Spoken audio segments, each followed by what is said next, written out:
الدرجات بهذا الكتاب أقواما ويدعو به آخرين আল্লাহ তাবারক তাআলা এই পবিত্র কোরআনের দ্বারাতে অনেক নিচু মানুষকে উচ্চ মর্যাদায় তুলিয়ে দেন ওয়ায়াদাউ বিহি আখরিন। আর এই কোরআনের যারা বিরোধিতা করে, কোরআনের পিছনে লাগে, অনেক উঁচু উঁচু লোক তাদের আল্লাহ নিচে নামিয়ে দেন। ঠিক না বেঠিক? সালমান রুশদি, তারপরে ওসিম রেজভি, তারপরে তাসলিমা নাসরিন, আজকাল আবার ওসিম সরকার। এরা কোরআনের বিরুদ্ধে করতে যেই পৌঁছে গেল, ঠিক না বেঠিক বলুন? তাদের আর স্বাধীনভাবে বেড়াইতেই পারে না, ভয়ের জ্বালায় থরথর করছে। এই জন্য নবী আমার বলেছেন, এই কোরআন পড়ে অনেক লোকের মর্যাদা বেড়ে গেল, আর এই কোরআনের পিছনে লেগে অনেক মর্যাদাশীল লোক তারা সব পচে গেল। আল্লাহর নবীর সাহাবী হযরত ওমর একদিন কারো পিছনে নামাজ পড়লেন। নামাজটা এত মজা লাগলো, এত মিষ্টি লাগলো। হযরত ওমর মাগরিবের নামাজ পড়ার পরে বললেন, কে নামাজ পড়ালো গো? বলে আব্দুল্লাহ ইবনে আফজা। বলে আব্দুল্লাহ ইবনে আফজাটাকে? বলে আমাদের একটা গোলামের ছেলে। আল্লাহর নবীর সাহাবী হযরত ওমর বললেন, গোলামের ছেলে নামাজ পড়ালো, তার পিছনে নামাজ পড়ে আমি সন্তুষ্ট হয়ে গেলাম। বিশ্ব নবী ঠিকই বলেছেন, ইন্নাল্লাহা ইয়ারফাউদ দারাজাত বিহাদাল কিতাবি আকওয়ামা ওয়া ইয়াদাউ বিহি আখরিন। এই পবিত্র কোরআন নাজিল করে আল্লাহ অনেক নিচু মানুষকে উচ্চ মর্যাদায় তুলিয়েছেন।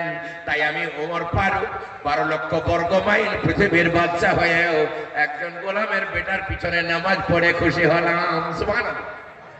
এ বাবা, আপনাদের গ্রামে যদি মেম্বার থাকে, প্রধান থাকে, এমপি থাকে, আর যদি তারা কোরআন না জানে, আর কাঙালের ছেলে যদি হাফেজ হয়, নামাজের সময় সামনে কে যাবে? ওই কাঙালের ছেলে যাবে। আর মেম্বারকে আর প্রধানকে তার পিছনে নামাজ পড়তে হবে। কোরআন তার মর্যাদা বাড়িয়েছে, ঠিক না বেঠিক বলুন? আল্লাহ তাবারক তাআলার পেয়ারা বান্দা, এই জন্য পবিত্র কোরআন আপনাদের গ্রামে এসেছে, মাদ্রাসা তৈরি হয়েছে, আঁকড়ে ধরে নেবেন।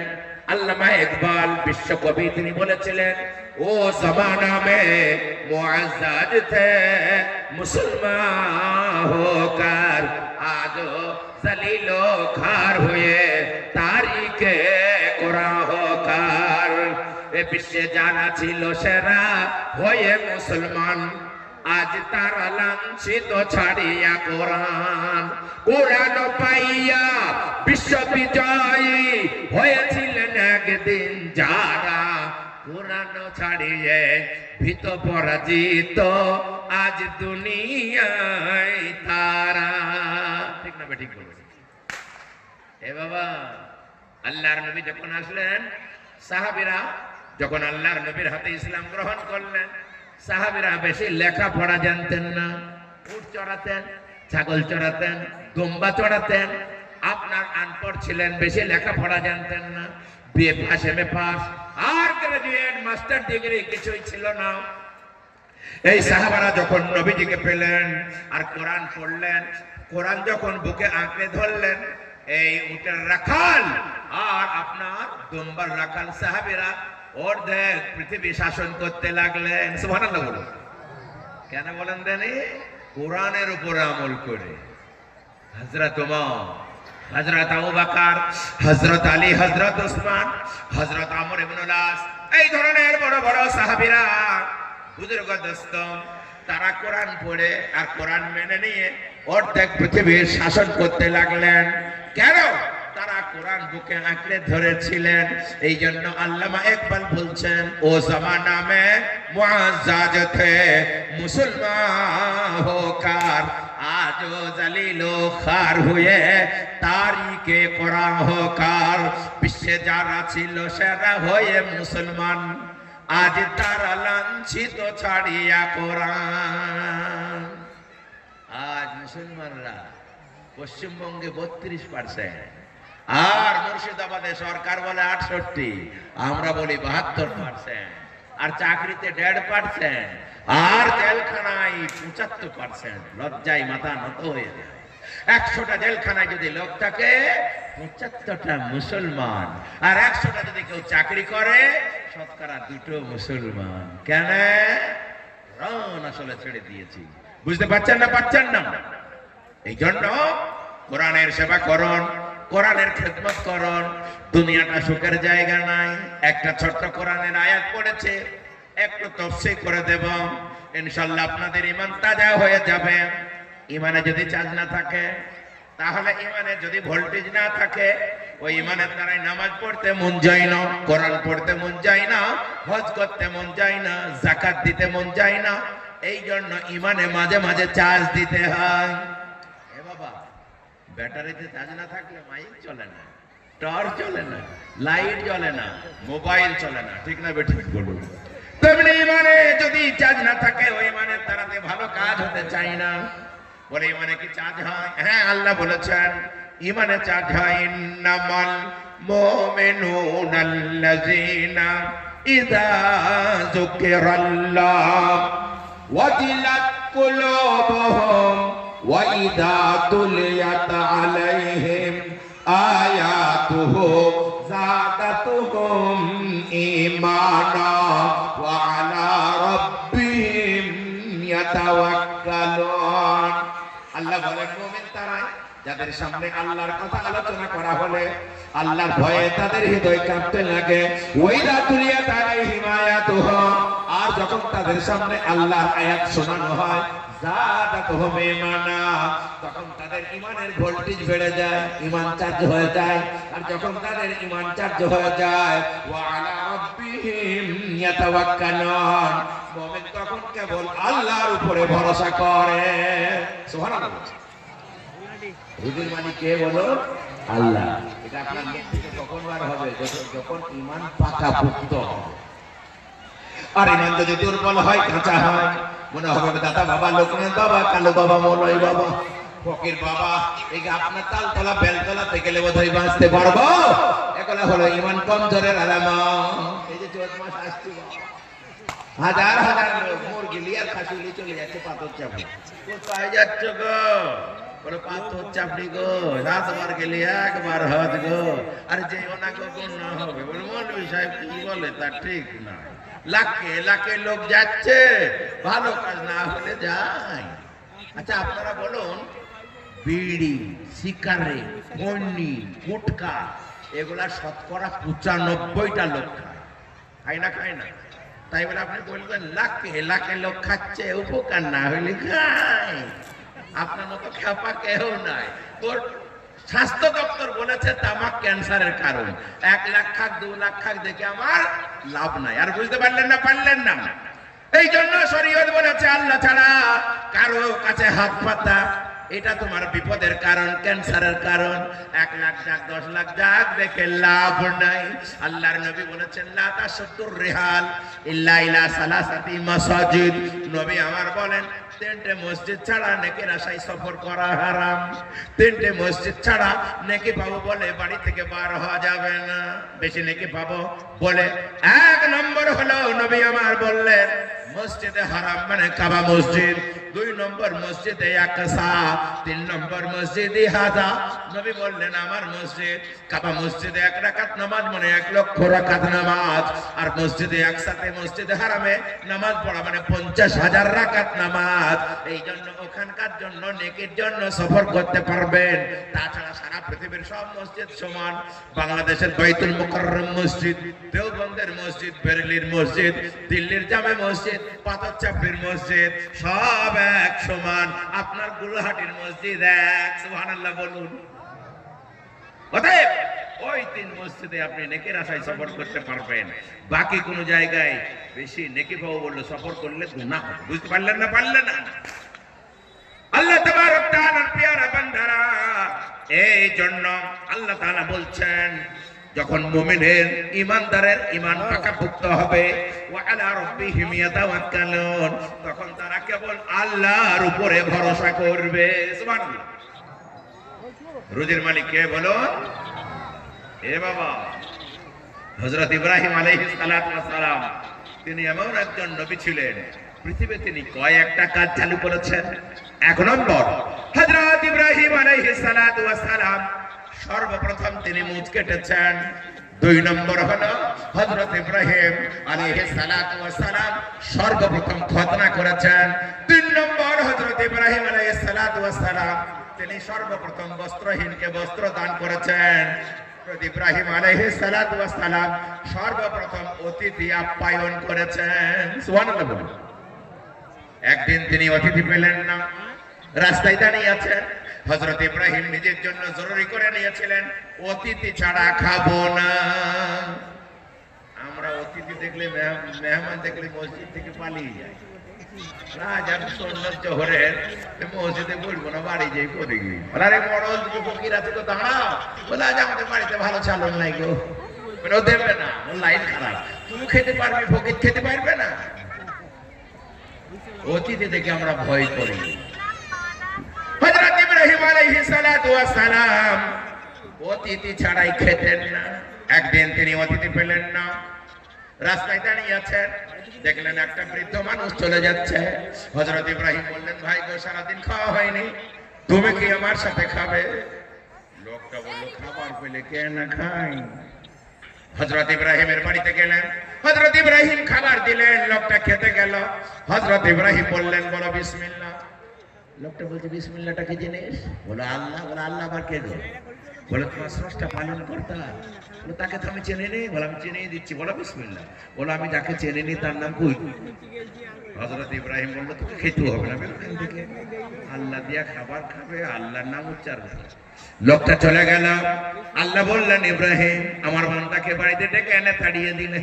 বলে আল্লাহ গো তোমার দিয়া রুটি খায় আর তোমার নাম উচ্চারণ করে না। আল্লাহ বললেন, ইব্রাহিম লোকটার বয়স কত হতে পারে? হযরত ইব্রাহিম বললেন, আনুমানিক 90 বছর হবে। আল্লাহ বললেন, ইব্রাহিম ওকে বিনা বিসমিল্লাহ 90 বছর ধরে খাওয়াচ্ছে, তুমি একবেলা কেন দিতে পারলে না? সুবহানাল্লাহ। আরে সব বিরাট বড় ভুল হয়ে গেছে। হযরত ইব্রাহিম দৌড়তে দৌড়তে গেলেন, দৌড়তে দৌড়তে যেয়ে বললেন, ভাই শোনো। বলো কি হলো? বলে আমার বাড়িতে চলো। বলে কেন? ওয়া বলেন, বলে মারবো নাকি? বলে না মারবো না, চলো। ওই লোকটা বাড়িতে আসলো, ভালো খাবার জোগাড় করে দিয়ে বললো খাওয়া। বলো তা বলবো না। বলে কিছু বলতে হবে না, চালাও। বলে ব্যাপারটা কি হলো? এখনই বললেন বিসমিল্লাহ ছাড়া হবে না, আর এখন বলে কিছুই বলতে হবে না, চালাও। বলে আমার যিনি খালিক ও মালিক স্রষ্টা পালন কর্তা, তিনি আমাকে হুঁশিয়ারি দিয়েছেন ওকে বিনা বিসমিল্লাহ 90 বছর ধরে খাওয়ালাম, তুমি কেন একবেলা দিতে পারো না বলো? লোকটা তখন বলে, আরে সর্বনাশ, আমি যাকে চিনি না আর যার নাম আমি কোনোদিন শুনিনি, সে যখন আমাকে স্মরণ রেখেছে তাকে খুশি না করেই খাবো না। সে কিসে খুশি হবে বলো? হযরত ইব্রাহিম বললেন, বাবারে তুমি যদি কলমা পড়ো জাহান্নাম থেকে বেঁচে যাবে, জান্নাতে চলে যাবে, আল্লাহ বড্ড খুশি হবে, আমার মনটা বড় খুশি হয়ে যাবে। ওই লোকটা বলতে লাগলো, তাহলে কি বলতে হবে? বলে বলো লা ইলাহা ইল্লাল্লাহ ইব্রাহিম খলিলুল্লাহ। সুবহানাল্লাহ। তাহলে রুজির মালিক কে বলুন? জীব দিয়েছেন যিনি রে মান, আহার দেবেন তিনি। এই জন্য আল্লাহর কাছ থেকে রুজি আসে। আল্লাহ বলেন, ওয়াফিস সামাই রিজকুকুম, তোমাদের কাছে আসমান থেকে রুজি আসে। তোমরা মনে করো না ব্যবসা আছে বলে খেতে পাই, চাকরি আছে বলে খেতে পাই, জমি আছে বলে খেতে পাই, দোকান আছে বলে খেতে পাই। না না না, অনেক লোকের চাকরিও আছে, দোকান আছে, ব্যবসা আছে, তাও তারা খেতে পায় না। তার মানে আমাদের এখানের মৌলানা ইমরুল কায়েস জামাত দিয়ে গেছে বোম্বে, তারপরে দুপুর বেলায় এক সেট দাওয়াত দিয়েছে বোম্বের সেট, আর বহুত বড় সেট, কোটি কোটি টাকা দিনে ইনকাম, বিরিয়ানি, জর্দা, কুপ্তা, মাছ, তারপর রুটি সব জোগাড় করেছে। জামাতের সাথীদেরকে ডেকে বলছে, আসুন খান। এবার ওনারা খাবেন, তা আমির সাহেব বলছে আপনি আ যাইয়ে, মানে সেটকে বলছে আসুন আপনিও খান। বলে আপনারাই খান। বলে না না, আপনি আমাদের সাথে একটু খান না কেন? আচ্ছা আমাদের সাথে একটু খেতে হবে, মেহমানের সাথে খেতে হবে। বলে আপনারাই খান। তো আমির সাহেব বলছে না, একটু খান, আপনি আমাদের সাথে খুশি হবো। তখন শেঠ সাহেব বলছে, খলিল মেরা খানা লাও। আমির সাহেব বলছে, হ্যাঁ গো, এখানে বিরিয়ানি আছে, জর্দা আছে, কুপ্তা আছে, কাবাব আছে, এইগুলা বাদ দিয়ে আবার আপনার খাবার আমেরিকা থেকে আসে নাকি? বলে তার মজাটা দেখেন। একটা খাদিম নিয়ে আসলো পাতলা পাতলা 3টে রুটি আর ডালের পানি। বলে সেট যেগুলো খাবেন না? বলে হুজুর আল্লাহ দেখতে দিয়েছে, খেতে দিইনি। এমন রোগ আল্লাহ দিয়েছে, ডাক্তারে বলেছে যদি বাঁচতে চাস ওই গরু আর খাসি আর তারপরে ওই মোষ আর ঘি মাখন খবরদার হাত দিবিনি, আর খবরদার চর্বিওয়ালা জিনিস দিকে তাকাবে না, তাহলে থাকলেও খাওয়া যায় না। এখন ওদের কি করবো, আল্লাহ আমাকে দেখতে দিয়েছে এই ডালের পানি আর রুটি খাই, আপনারা খান। এই জন্য রোজের মালিককে বলুন আল্লাহ। আল্লাহ তাবারক তাআলার পেয়ারা বান্দা, আল্লাহ যদি খেতে না দেন সারা পৃথিবীর কেউ দিতে পারবে না। এই জন্য আল্লাহ তাবারক তাআলার বান্দা হযরত ইব্রাহিম আলাইহিস সালাতু ওয়াস সালাম অতিথি আপ্যায়ন করতেন। অতিথি আপ্যায়ন করতেন এমন ভাবে তিনি অতিথি ছাড়া খাতেন না। আমাদের নবীর অতিথি আপ্যায়ন শোনো। বিশ্বনবী হযরত মুহাম্মদ সাল্লাল্লাহু আলাইহি ওয়াসাল্লাম আহা মসজিদে বসে আছেন, দেখলেন এশার নামাজের পরে একটা নতুন লোক। আল্লাহর নবী নামাজ পড়ার পরে তাকিয়ে দেখলেন অনেক লোক, একটা নতুন লোক। বললেন ভাই তোমার বাড়ি কোথায়? বলে হুজুর আমি আপনার অতিথি। আল্লাহর নবী তাকে তার ধর্ম জিজ্ঞাসা করলেন না, তুমি কি ইহুদি, তুমি কি হিন্দু, তুমি কি কাফের? না না না না না। ও ভাই তোমার খাওয়া হয়নি? বলো জি না। তুমি থাকলে বলো। আল্লাহর নবী 9টা স্ত্রী ছিল, সবারই বাড়িতে খবর পাঠালেন খাবার আছে। নজওয়ান স্ত্রীর বাড়ি থেকে বলল হুজুর আমাদের বাড়িতে পানি ছাড়া কোনো খাবার নাই। আহা সেই নবীর উম্মত, আমরা খেয়ে খেয়ে ভুলি ভাই, কি করে সরু হবো সেই ওষুধ খুঁজে বেড়াচ্ছে। আর হযরত আয়েশা বলছেন ইন কুন্না আলু মুহাম্মাদের নাম কুসু সাহারা মা নাস্তাউকিদু নারা, আমরা মুহাম্মাদের পরিবার কেমন হতো। হযরত আয়েশা বলছেন আমাদের বাড়িতে মাঝে মাঝে 1 মাস চুলো জ্বলতো না। হায়রে, এ ছিল আমাদের নবী। আহা আল্লাহর নবীর বিবি হযরত আয়েশাকে জিজ্ঞাসা করা হলো তুমি কি খেতে? হযরত আয়েশা বললেন ইন্নামা হুয়াল মা ওয়াত তামার, একটা খেজুর 1 গ্লাস পানি খেয়ে দিন কাটতো। আল্লাহর নবীকে কেউ জিজ্ঞাসা করলো হুজুর আপনি এত অভাবে থাকেন, আল্লাহর কাছে দোয়া করুন। কাফের মুশরিক ওরা আল্লাহ বিল্লাহ করে না, ওদের বড় বড় বাড়ি বড় বড় গাড়ি, আপনি দোয়া করুন আপনি যেন ধনী হয়ে যান, আমরাও যেন ধনী হয়ে যাই। আল্লাহর নবী দোয়া করছেন আল্লাহুম্মা হিনি মিসকিনা ওয়া আমিতনি মিসকিনা ওয়া হশুরনি ফি জুমরাতিল মাসাকিন। ওগো আল্লাহ যে কদিন আমাকে বাঁচাবে গরিব অবস্থায় বাঁচিয়ে রেখো, যখন মরণ দেবে গরিব অবস্থায় মরণ দিও, কিয়ামতের মাঠে যেন গরিবদের দলে তুলো। সুবহানাল্লাহ। এ দোয়া করতে পারবে? এটা নবীজির দোয়া, আপনার বাবার ক্ষমতা নাই। ভুলে যদি একবার বলেন আল্লাহ গরিব করো, পরে বলবেন আল্লাহ ভুলে বলেছি ওটা যেন ধরো না। কেন আমরা গরিব হতে চাই না। আল্লাহর নবীর বিবি হযরত আয়েশা বললেন লিমাজা ইয়া রাসূলুল্লাহ, ওগো আল্লাহর নবী আপনি এত খতরনাক দোয়া করেন কেন? আল্লাহর নবী বললেন আয়েশা রে জানো না ইয়াদখুলুনাল জান্নাতা ফুকারাউল মুহাজিরিনা ক্বাবলা আগনিয়াইহিম বি500 সানা।